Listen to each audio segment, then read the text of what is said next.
It had been a difficult day. Katie discovered that kissing Mom for the last time in 3 days made her feel like crying.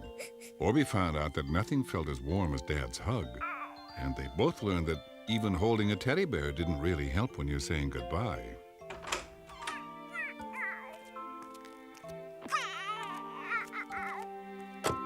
Mom and Dad were going on a holiday. It made Mom and Dad happy, but I have to tell you that it made Orbie and Katie sad. They were staying at Grandma and Grandpa's, and although it was fun to see them, it was hard to let go of Mom and Dad. Katie and Orbie hurried up to the bedroom. Katie sat in the bed. It wasn't as soft and cozy as her own. Orbie looked at the closet. It smelled of mothballs. He really wanted to go home. Orbie thought of all the fun things that happened at home. Here at Grandpa's and Grandma's, there weren't very many neat things for kids to do. Katie sat in the bed playing with her running shoe. There wasn't even a park nearby. Just then there was a knock on the door. Grandma came in with all kinds of cookies. She told them she'd been so excited about them coming to stay that she'd been baking for weeks.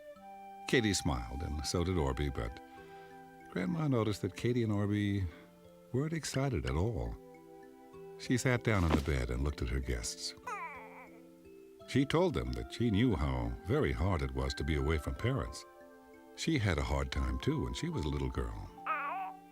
The two friends looked at each other. They almost couldn't imagine Grandma as a little girl. Grandma was sure they were going to have fun. Katie nodded and Orbie burbled, but neither of them were completely convinced. She reminded them that once another little girl used to live here, and that she had some pretty neat things to do. Maybe Katie and Orbie would like to try some of those things, too. Orbie wondered who the little girl was, but Katie knew it was Mom. Katie asked what Mom did when she was little. Grandma smiled. She told them that most of the things Mom did happened upstairs. Katie and Orbie looked at each other. They didn't even know there was an upstairs. Grandma took them by the hand and led them to a door. Now, that door had always been there, but both of the friends thought it was a closet. When Grandma opened the door, they knew that they were wrong. Inside was a long, steep staircase. It was an attic. Katie wasn't sure if it was for kids, but Grandma told them to hold onto the rail and go up very slowly. So, one after the other, they did. At the top, they saw a room with a slanted ceiling and a window at each side. When Orbie looked out of the window, he saw that it was high up. In the room, there was some old furniture and a baby's crib. Grandma told Katie that it was the crib that both Mom and Katie herself had slept in. Grandpa had built it. She hoped that one day Katie's baby would sleep in it, too. Orbie found a box that had a big old padlock on it. Grandma turned a key and the lock fell off. She asked Orbie to be careful opening the chest up. Orbie was very careful. Inside was an old electric train, some tin soldiers, and a bugle. Orbie wondered if they were allowed to play with them, and Grandma smiled. Nothing would make Grandpa happier than to hear that old train being used. Just then, Grandpa poked his head in as he came up the stairs. "Did somebody say they wanted to look at the train?" he asked. Orbie ran over to help him up. Grandpa and Orbie set right to work. The track was very tricky to put together. Orbie helped plan the curves and hills it would have.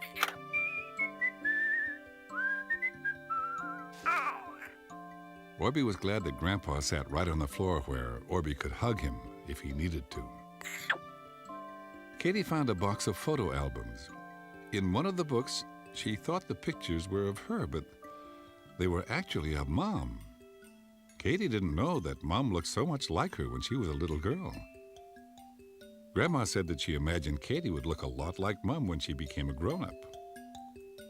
Next, Grandma pointed out an old box with a lid on it. She told Katie to peek inside. Katie lifted the lid and found a doll inside.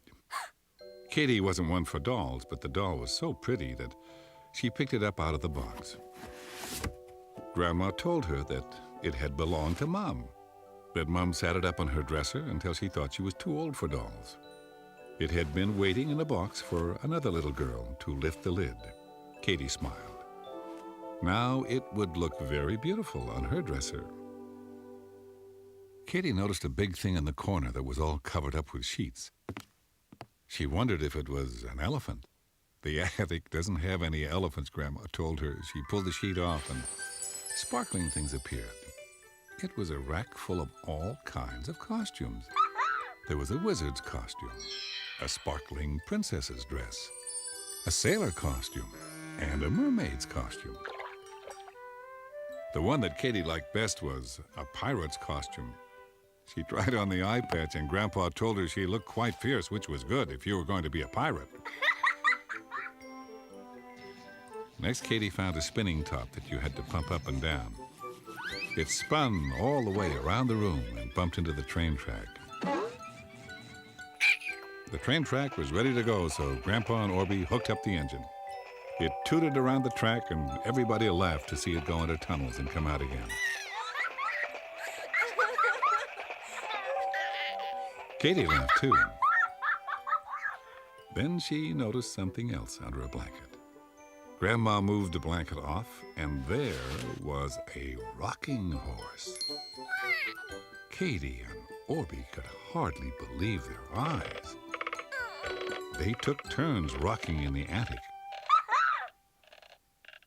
When it was supper time, the two friends were surprised. The whole day had gone by. They were having so much fun they hadn't even noticed. They spent the rest of their holiday discovering wonderful things in the attic and enjoying Grandma's cookies. When Mom and Dad came back to get them, they didn't want to leave.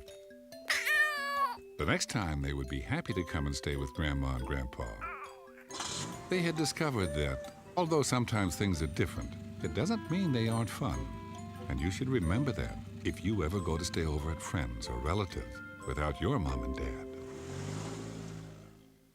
Did you know? No. Did you know? Did you know? Did you know? All over the world, people live in different kinds of homes. Some people live in huts and houses. Others live in tents, teepees, or igloos. And some folks live in a beach house, a mud house, and even a tree house.